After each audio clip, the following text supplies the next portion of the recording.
وسرورا، إنه الله سبحانه وتعالى، والذين آمنوا أشد حبا لله. هذه هي الليلة 15 من ليالي شهر رمضان المبارك.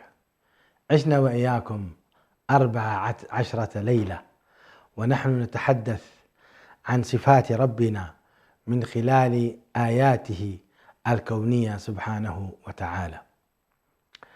هذه الليلة سنتحدث عن صدق القرآن الكريم، وعن قوة هذا الكتاب وتأثيره العجيب، والآيات الكونية التي دلت على صدقه، أنه منزل من عند الله سبحانه وتعالى الإله الأعظم جل جلاله، الرب سبحانه وتعالى، وأنه كلامه نطق به سبحانه وتعالى منزل غير مخلوق، منه بدأ وإليه يعود. هذا الكتاب الذي أثره بالغ في جميع البشرية، وسوف يبقى إلى أن يرفعه الله عز وجل. يرفعه لأنه كلامه، ولا ينبغي لكلام ربنا أن يبقى حتى تنزل عليه الساعة، إنما من شرف هذا القرآن أن يرتفع إلى ربنا سبحانه وتعالى ويعود إليه. لا أريد أن أستأثر بالحديث، فضيفي كما تعلمون هو شيخي وأستاذي الدكتور حسن سلمان. أهلا وسهلا بكم. جزاك الله خير وبارك الله فيك على هذه الكلمات الطيبة. يا مرحبا بشيخنا ودكتورنا الغالي دكتور حسن سلمان. مدخل في صدق القرآن الكريم، ثم سنبدأ نتلو الآيات في ذلك. تفضل. بسم الله الرحمن الرحيم، الحمد لله رب العالمين، والصلاة والسلام على رسول الله الأمين وعلى آله وصحبه أجمعين، أما بعد.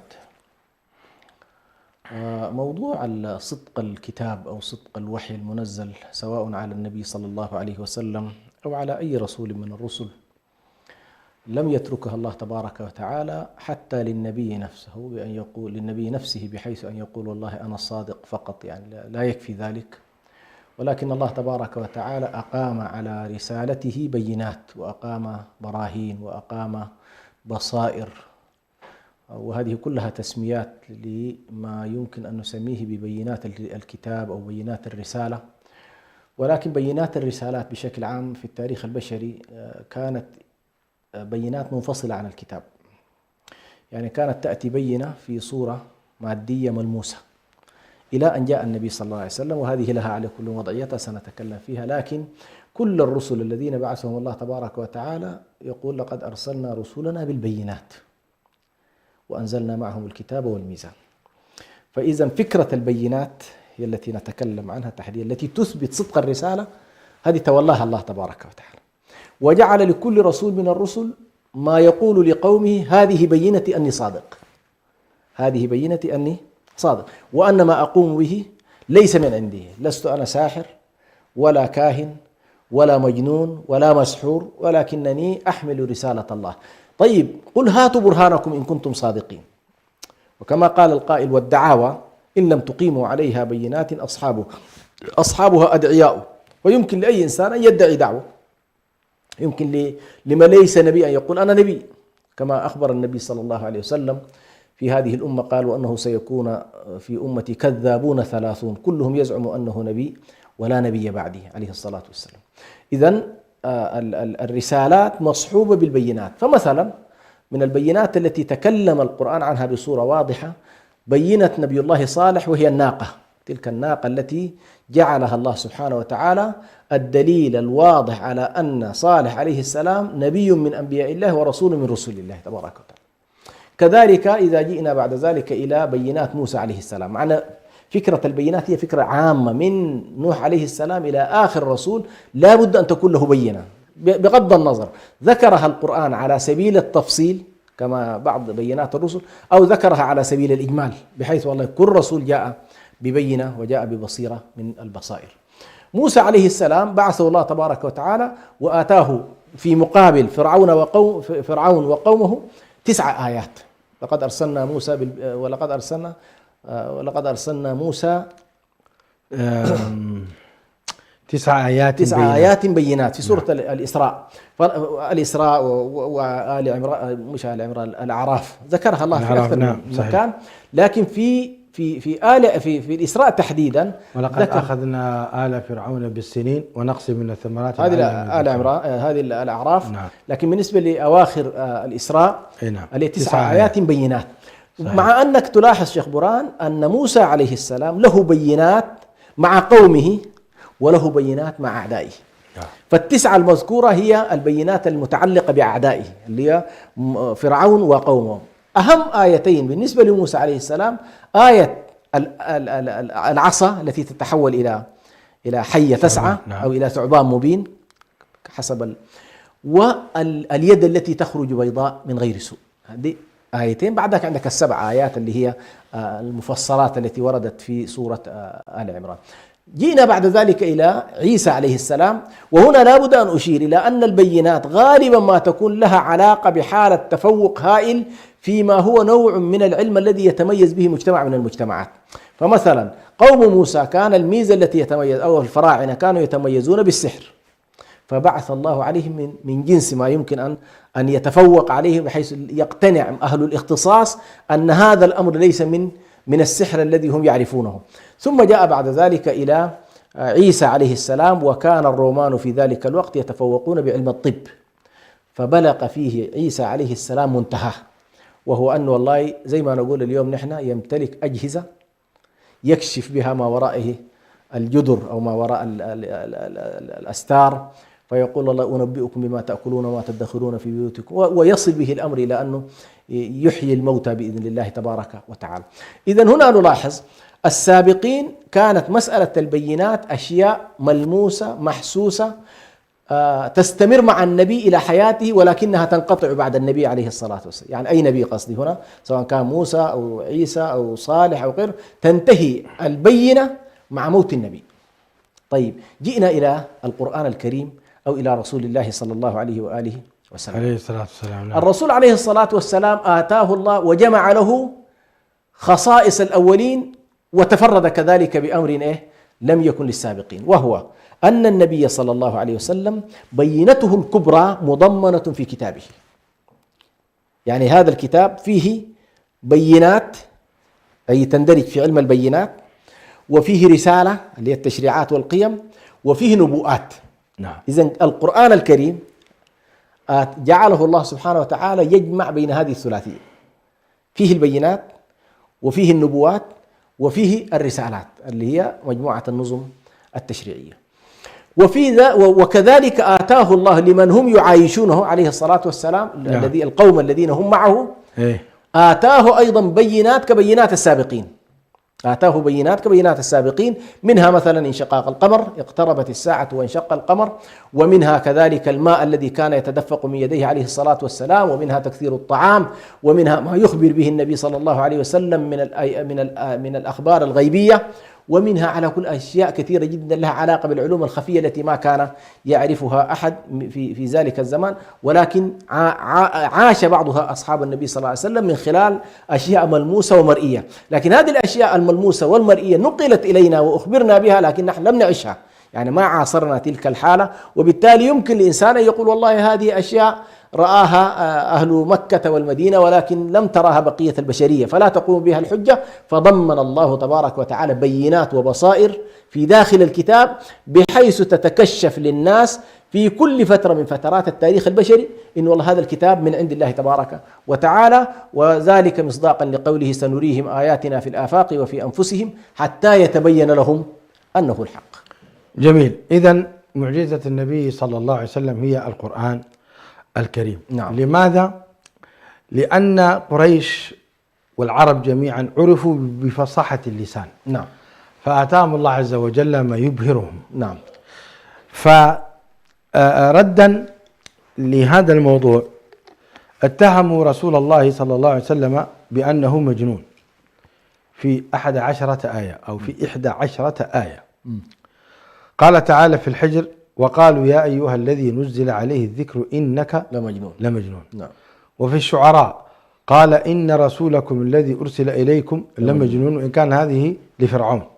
في الصافات ويقولون إنا لتاركوا آلهتنا لشاعر مجنون. نعم. الدخان ثم تولوا عنه وقالوا معلم مجنون. الذاريات فتولى بركنه وقال ساحر أو مجنون، هذا فرعون. الذاريات أيضا كذلك ما أتى الذين من قبلك من رسول إلا قالوا ساحر أو مجنون. الطور فذكر فما أنت بنعمة ربك بكاهن ولا مجنون. القمر كذبت قبلهم قوم نوح فكذبوا عبدنا وقالوا مجنون وازدجر، وإن كان هذا أيضا لنوح ولكنه كذلك متصل برسول الله. القلم ما أنت بنعمة ربك بمجنون. القلم ويكاد الذين كفروا ليزلقونك بأبصارهم لما سمعوا الذكر ويقولون إنه لمجنون. التكوير وما صاحبكم بمجنون. تعليقكم على اتهام النبي صلى الله عليه وسلم بالجنون؟ هو على كل واضح زي ما قال القرآن أتواصوا به بل هم قوم طاغون. يعني فكرة الآن لاحظ كل الآيات التي تلوتها جزء منها متعلق بالنبي وجزء متعلق بالسابقين. ما أتى من رسول من الرسل إلا واتهم بأنه والله إما كاهن وإما مجنون إما ساحر. هذه كانت الصورة التي على كل يحاول أن يتنصل بها الكفار مما جاء به هذا الرسول، وغالبا الكبر الذي أدى بهم إلى هذا. هو أدى بهم الكبر، ولكن هو لأن فكرة البينة نفسها فكرة تفوق عقولهم، يعني هي فكرة تتجاوز العقل البشري لتثبت أنها معجزة فعلا. وإلا إذا كان والله مما يمكن أن يدركونه، يعني أي رسول يأتي بشيء يأتي واحد يقول أنا أيضا آتي بمثل ما جئت به. فهذا التفوق بدل أن يحملهم ذلك على أن والله لا يمكن لبشر كان يعيش بيننا ونعرفه ولم يكن يمتلك هذه القدرات، بدل أن يقولوا هذه من الله سبحانه وتعالى، إذا بهم مباشرة يذهبوا إلى وصف الجنون، وصف السحر ووصف الجنون، بحيث يتنصلوا من المسؤولية التي سيلقيها عليهم الإقرار. وكما قال الله تبارك وتعالى وجحدوا بها واستيقنتها أنفسهم ظلما وعلوا. فهم مقرون بأن هذه البينات وهذه البصائر التي جاء بها النبي أو جاءت بها الرسل هي ليست من عندهم ولكنها من عند الله، فما في أمامهم إلا أن يتنصلوا ويقولوا ليس لنا أن نقر بما جاء به هذا الرسول. فكانت جميل. أيضا ورد في قوله كاهن، آية كاهن مرتين في القرآن الكريم، فذكر فما أنت بنعمة ربك بكاهن ولا مجنون. الحاقة ولا بقول كاهن قليلا ما تذكرون. تعليقكم أيضا على اتهام النبي عليه الصلاة والسلام بالكهانة؟ نعم، طبعا الكهانة هنا كان السبب الرئيسي فيها قضايا النبوءات. هو يخبر عن أشياء سابقة ويخبر عن أشياء لاحقة. فالسابقة ذلك من أنباء الغيب ما كنت تعلمها أنت ولا قومك من قبل، مش كده؟ نعم. فيحكي عن قصص موسى وعيسى وآدم وهود وصالح، ويتكلم عن شيء مستقبلي. نعم. وهم يعرفون أن النبي صلى الله عليه وسلم ما كانت له هذه القدرة ولا احتك بمن يمكن أيضا أن يعلمه كل هذه العلوم وهذه البراهين وهذه البينات. ففكرة الكهانة هي محاولة للتنصل كذلك من علم النبوءات التي تحملهم حملا على أن والله هذا العلم لا يمكن أن يكون علما عاديا وعلما بشريا، ولكن علم من عند الله تبارك وتعالى. ولذلك الله تبارك وتعالى يقول وإذا تتلى في الأحقاف وإذا تتلى عليهم آياتنا بينات قالوا قال الذين كفروا للحق لما جاءهم هذا سحر مبين، مش كده؟ قالوا هذا سحر مبين. فهم كلما جاءت البينات وكلما جاءت البراهين لابد أن يلجأوا إما إلى السحر وإما إلى الكهان وإما إلى الجنون حتى يتنصلوا من العلوم والمعارف والبينات الهائلة التي أحيطوا بها من كل جانب. جميل. كذلك ربنا عز وجل تحدى كفار قريش وتحدى العرب وتحدى البشرية أجمع إلى قيام الساعة بأنهم لا يستطيعوا أن يأتوا بمثل هذا القرآن. قال سبحانه قل لئن اجتمعت الإنس والجن على أن يأتوا بمثل هذا القرآن لا يأتون بمثله ولو كان بعضهم لبعض ظهيرا. وتحداهم رب العزة والجلال بأن يأتوا بالقرآن كاملا فما استطاعوا، ثم تحداهم أن يأتوا بعشر سور. قال تعالى: أم يقولون افتراه قل فأتوا بعشر سور مثله مفتريات وادعوا من استطعتم من دون الله إن كنتم صادقين. ثم سبحانه وتعالى تحداهم أن يأتوا بسورة. قال تعالى: وإن كنتم في ريب مما نزلنا على عبدنا فأتوا بسورة من مثله وادعوا شهداءكم من دون الله إن كنتم صادقين. وفي يونس قال سبحانه: أم يقولون افتراه قل فأتوا بسورة مثله وادعوا من استطعتم من دون الله إن كنتم صادقين. تعليقكم؟ طيب، هو بالنسبة لموضوع التحدي ذكرت أنت هذه السلسلة بدءا من السورة و10 سور والقرآن كامل. وفي واحدة أيضا أن يأتوا بمثله، إما يأتوا به أو يأتوا بمثله ليس هو نفسه لكن قريب منه. فالتحديات على كل تكاد تكون 3 أو 4 كلها فيها الجانب الذي يعرفه العرب، وهو إن والله هذه الحروف ألف لام ميم ألف لام صاد ألف لام راء، هذه الحروف اللي أنتم والله بتركبوا منها الشعر وتقولون في الأشعار ما لذ وطاب، ما الذي يمنعكم أن تأتوا بصورة من هذه التركيبة القرآنية البديعة التي تحمل حقائق كما أنها مساقة بأسلوب أيضا أسلوب فيه نوع من الإعجاز وفيه نوع من التحدي. فعلى كل النبي صلى الله عليه وسلم يعني أسكت هؤلاء، يعني لم يثبت في تاريخهم تاريخ العرب أنه جاء إلى النبي صلى الله عليه وسلم شخص يقول والله أنا أستطيع أن أتحدى. فهذه كانت من أعظم أنواع التحدي والإعجاز الذي ثبت للنبي صلى الله عليه وسلم في عهده عليه الصلاة والسلام.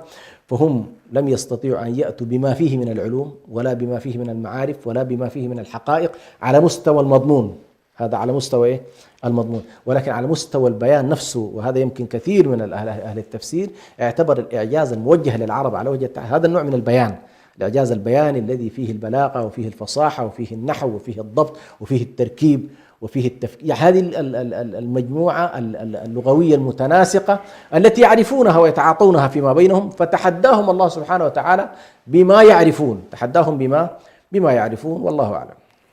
بارك الله فيكم شيخنا شيخ حسن. فعلا تحدى الله سبحانه وتعالى كفار قريش بل البشرية أجمع أن يأتوا بمثله، فلم يأتوا حتى الآن، ولم نجد حتى الآن مع شدة أعداء الله عز وجل لهذا القرآن الكريم ما استطاعوا أن يأتوا بمثله أبدا. حاولوا أن يحرفوا بعض آياته فإذا بالأمة تستيقظ في كل أنحاء العالم.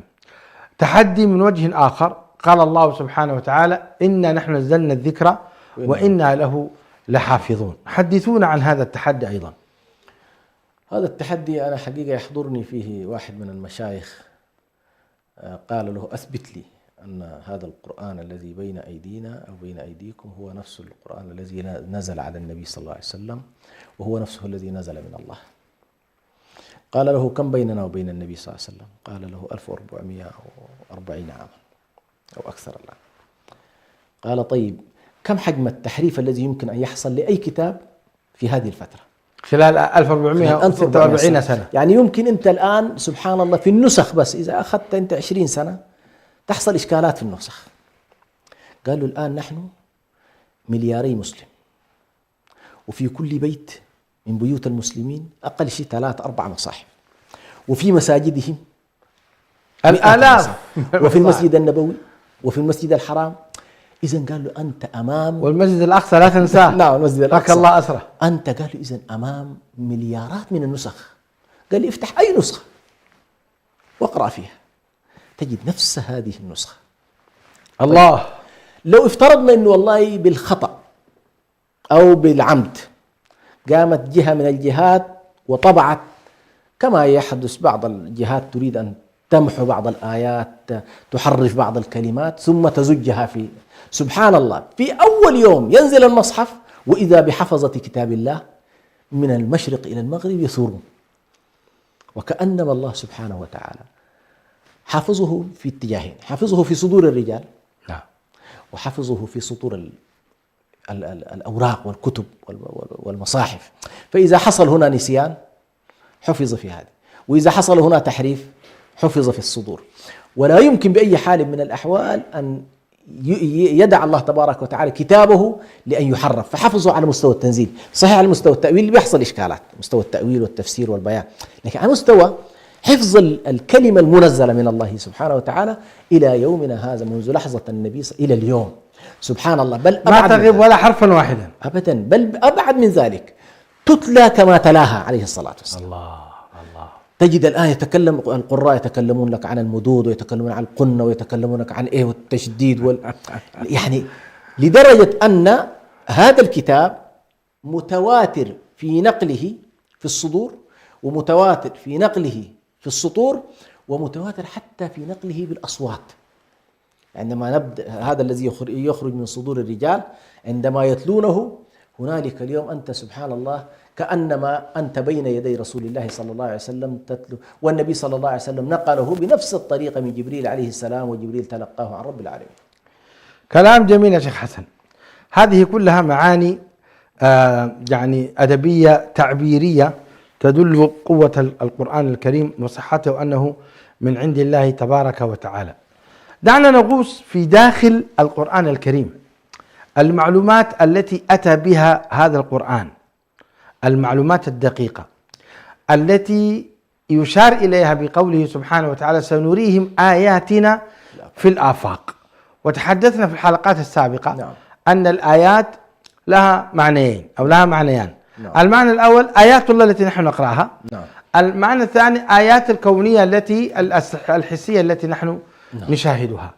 ما الذي يحضر في ذهنك الشيخ حسن من آيات الله المبدعة الحسية التي أتى بها القرآن واكتشفها علم الحديث، التي لا يمكن أن يقولها النبي صلى الله عليه وسلم من خلال معرفته العادية عليه الصلاة والسلام، مما يدل أن هذا كلام قرآن منزل من عند الله تبارك وتعالى. جميل. قبل إن شاء الله أن نذهب إلى هذا يحضرنا هنا لطيفة مهمة جدا في كتاب النبأ العظيم لعبد الله دراز عليه رحمة الله.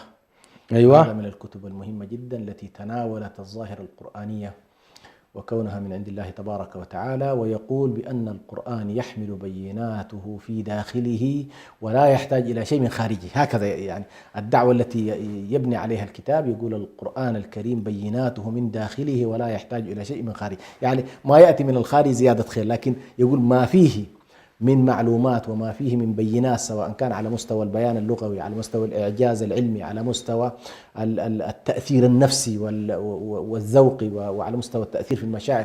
يقول يحمل القرآن الكريم في داخله من البينات ما لا يمكن أن يكون إلا من عند الله تبارك وتعالى. ومن ضمن سبحان الله ما استشهد به هذا الرجل مسألة مهمة جدا، يقول المبلغ هو واحد وهو النبي صلى الله عليه وسلم. يعني نحن كلنا الآن نتكلم عن أن ما نتلوه من الله تبارك وتعالى من كتاب الله وصلنا عن طريق رسول الله صلى الله عليه وسلم، أليس كذلك؟ بلى. لكن ما وصلنا عن رسول الله أمران، وصلنا أمران أساسيان. الأمر الأول وصلنا القرآن الكريم، ووصلتنا سنة النبي صلى الله عليه وسلم، أليس كذلك؟ بلى. يقول الدكتور الشيخ عبد الله دراز، يقول لا يمكن للدارس للقرآن والدارس للسنة من حيث طبيعة الأسلوب وطبيعة اللغة المستخدمة وطبيعة التركيبات لا يمكن هذه الشخصية أن تخرج لنا ماسورتين، ماسورة فيها قرآن وماسورة فيها ويكون هو المؤلف واحد.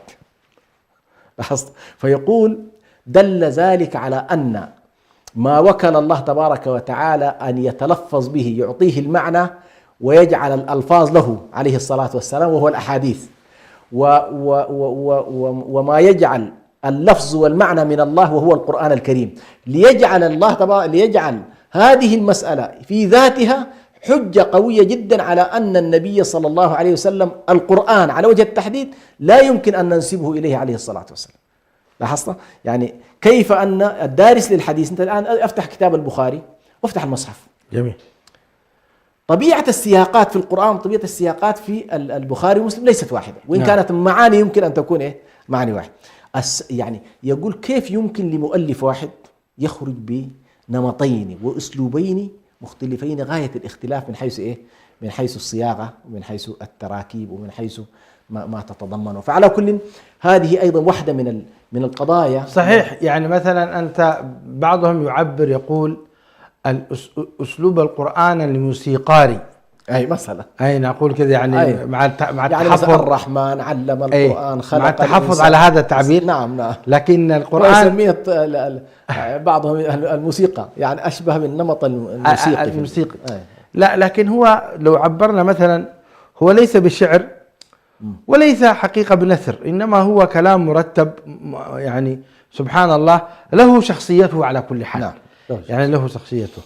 فكما تفضلت الرحمن علم القرآن خلق الإنسان، يعني على وتيرة واحدة. نعم. بأسلوب فبأي آلاء ربكما تكذبان، يعني بأسلوب أدبي جميل، أدبي راقي. صحيح. فعلا هذا الأسلوب كذلك هو يعني تتلذذ أنت حينما تسمع تلاوة القرآن الكريم وتغني القراء به، وهو مع هذه السليقة وهذا الترتيل الجميل، يعني يعطيك فعلا ارتياح قلب كبير. نعم. هذا صحيح. أي نعم. فنأتي إلى المسائل التي تحدثت عنها في نعم. والله ما الذي تضمنه القرآن الكريم من العلوم والمعارف التي لم تكن متوفرة في ذلك الزمان اللي هو في زمن النبي صلى الله عليه وسلم، بحيث والله نقول بأن النبي صلى الله عليه وسلم كانت هذه العلوم سائدة عنده أو في وقته أو حتى في المحيط الذي عاش فيه، وبالتالي اقتبسها، أخذها، سربت إليه. يعني مثلا من أعظم ما ذكرناه ربما في حلقات سابقة، لكن بما أننا نتكلم الآن عن حلقة القرآن الكريم ومصداقية هذا القرآن، تعال إلى مسألة آيات الأجنة وعلم الأجنة. نعم صحيح. هذا العلم العجيب جدا الذي اكتشف تقريبا في سنوات قريبة، يعني ليست صحيح طويلة، أن علقة ثم مضغة ثم كذا فكسونا العظام لحمة، إلى أن يعني يخرج هذا الإنسان جنين، ثم بعد ذلك بعد خروجه الله تبارك وتعالى يصف كذلك المراحل، ثم يكون طفلا ثم يشتد عوده ثم يبلغ أشده وهكذا إلى أن يرد إلى أرذل العمر. أطوار خلق الإنسان. هذا العلم على الأقل خلينا نقول إنه والله ما بعد الميلاد قد يكون ممكن بالاستقراء، الناس تعرف إنه والله يكون طفل ثم يكبر ثم يكون شيخ، هذه مسألة واضحة. لكن من الذي أعلم النبي صلى الله عليه وسلم؟ والأرضية لم تتوفر في ذلك الوقت، لا من حيث الاكتشافات العلمية ولا من حيث ما لدينا على الأقل الآن من علوم، إنه والله كانت البشرية تعرف هذا النوع من العلم اللي هو علم الأجنة وتطور الجنين. ثم النبي صلى الله عليه وسلم يتكلم في أشياء إلى اليوم تكاد تكون محيرة للناس، اللي هي مثلا كيف يتشكل حتى قضية الشبه داخل الشبه بالنسبة للجنين، يعني علو ماء المرأة على ماء الرجل، سبق ماء المرأة ماء الرجل، يعني قضايا لا يمكن.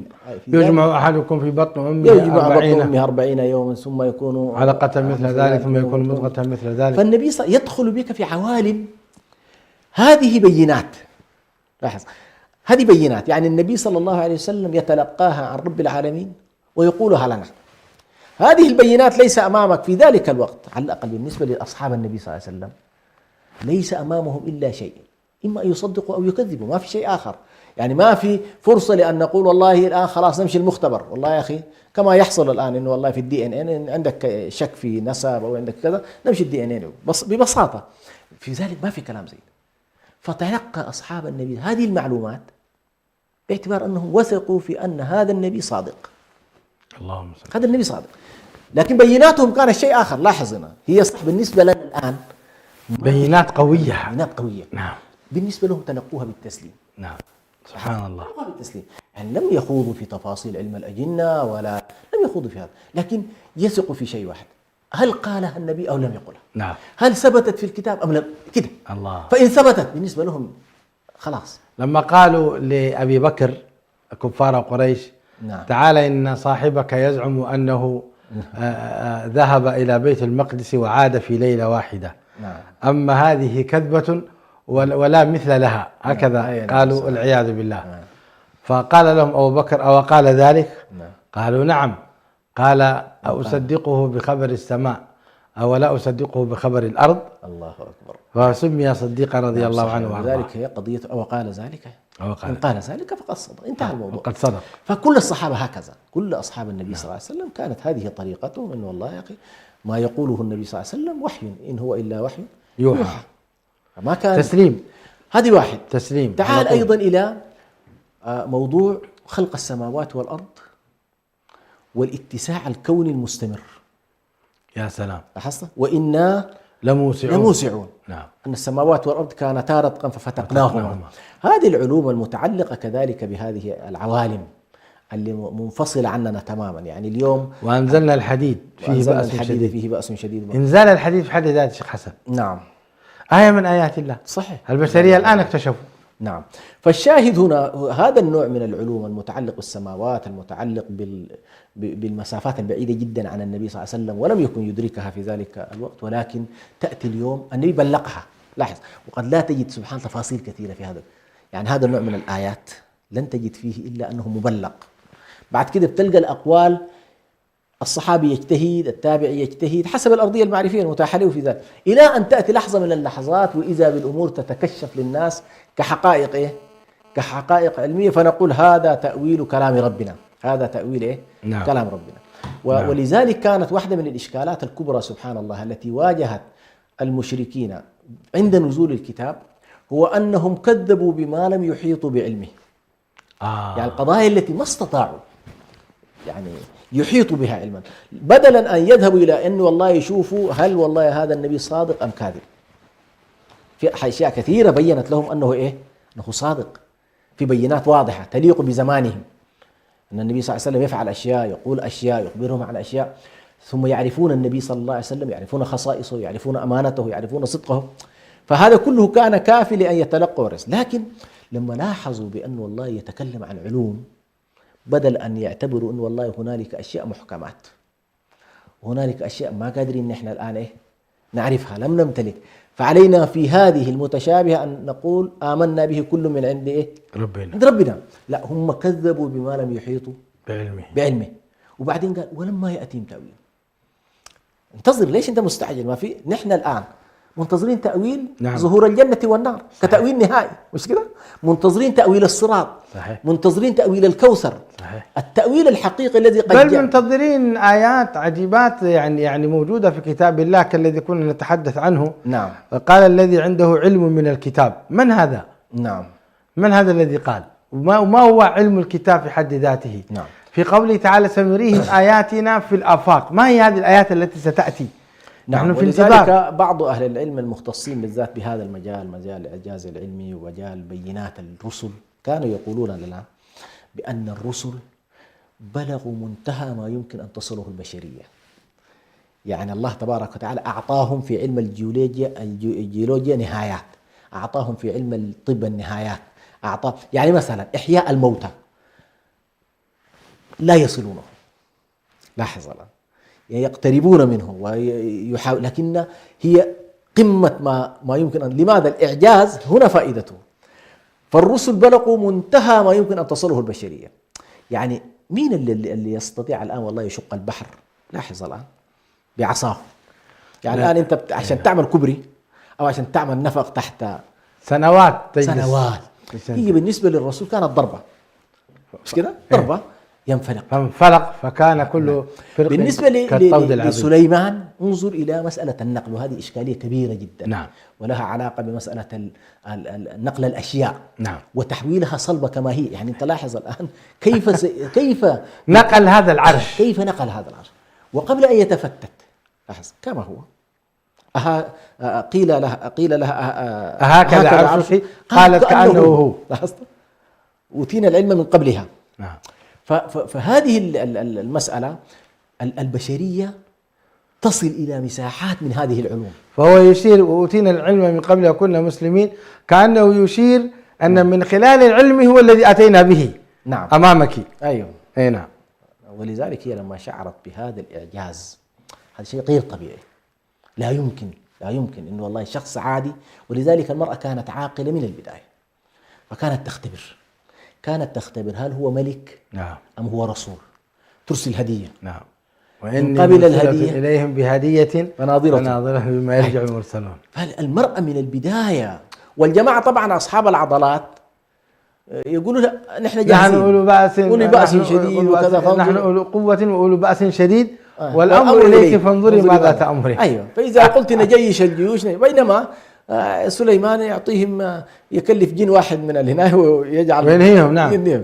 قال تمدونني بمال فما آتاني الله خير مما آتاكم بل أنتم بهديتكم نعم تفرحون. كانت عاقلة أدى بها العقل إلى أن والله تنجو بقومها من محرقة أو من مهلكة. شوف العقل النظيف، العقل الذي ليس فيه كبر ولا هوى يؤدي إلى الهداية. مش كده يا شيخ حسن؟ نعم هذا هو. سبحان الله، كانت هي تطلب فعلا وأسلمت. نعم أي أسلمت مع سليمان. نعم. وصار أسلمت بالله. فالشاهد هنا يعني هذه علم الأجنة، علم البحار، شيخ برهان ما ذكرنا فيه من قضايا كثيرة جدا، سواء صحيح. البحر المسجور أو صحيح. كان مسألة البرزخية الموجودة في البحار، الحديث الذي يتناوله القرآن عن قضية الظلمات التي بعضها فوق بعض، كذلك علم الفلك، كثير من الأشياء المتعلقة بعلم الفلك.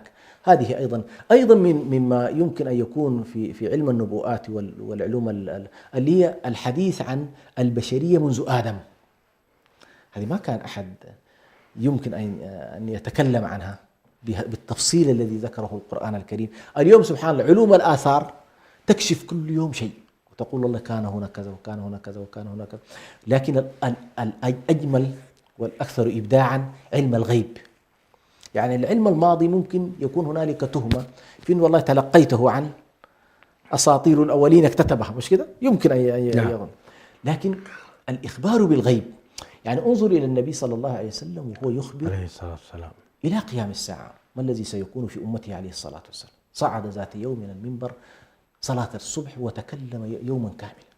المهم الصحابة قالوا فحفظه من حفظه. أي والله. قالوا ما ترك شيء في هذا اليوم. دورة شرعية مكثفة. دورة شرعية مكثفة، لكن سبحان الله الدورات الشرعية المكثفة ما بيحفظها كل الناس حتى لو حضروها.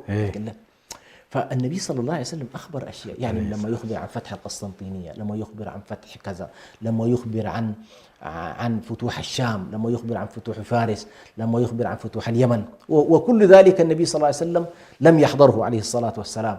ولا زلنا نحن ننتظر إن شاء الله الفتوحات القادمة والخلافات القادمة التي أخبر عنها النبي صلى الله عليه وسلم صادق المصدوق صلى الله عليه وسلم، ثم تكون خلافة على منهج النبوة، وإخباره عن فتح روما. هذه كلها أنباء يصدق بها المؤمن الذي يؤمن بالله ورسوله ويدرك أن هذه الأمة ماضية إلى إيه؟ إلى هذا الطريق، لأنه النبي صلى الله عليه وسلم أخبرها إلى نهاية. فهذه كلها من العلوم التي تثبت بالنسبة للمسلم أن هذا الكتاب لا يمكن، يستحيل أن يكون من أهل الأرض، إنما هو منسوب إلى إيه؟ إلى الله سبحانه وتعالى. الشيخ حسن سلمان جزاكم الله خير على هذا البيان الطيب. نقول ربنا ما خلقت هذا باطلا سبحانك فقنا عذاب النار. مشاهدي الأكارم، كنا في حلقة ماتعة حول هو الله، نتحدث نحن وإياكم عن صدق كتاب الله تبارك وتعالى. قال سبحانه: ألف لام ميم تنزيل الكتاب لا ريب فيه هدى للمتقين. ألف لام ميم تنزيل الكتاب لا ريب فيه من رب العالمين. أسأل الله سبحانه وتعالى أن يرزقنا علم هذا الكتاب، وأن يثبته في قلوبنا، وأن يرزقنا الإيمان بمحكمه والإيمان العمل بمحكمه والإيمان بمتشابهه، إنه ولي ذلك والقادر عليه. حتى ألقاكم في حلقة جديدة من برنامج هو الله، أترككم في رعاية الله، سائلا لله تعالى أن يتقبل منا ومنكم الصيام والقيام، وأن يكتب لنا رضوانه فلا يسخط علينا أبدا، إنه ولي ذلك سبحانه والقادر عليه. السلام عليكم ورحمة الله وبركاته. الفكر يا إنسان لو أطلقت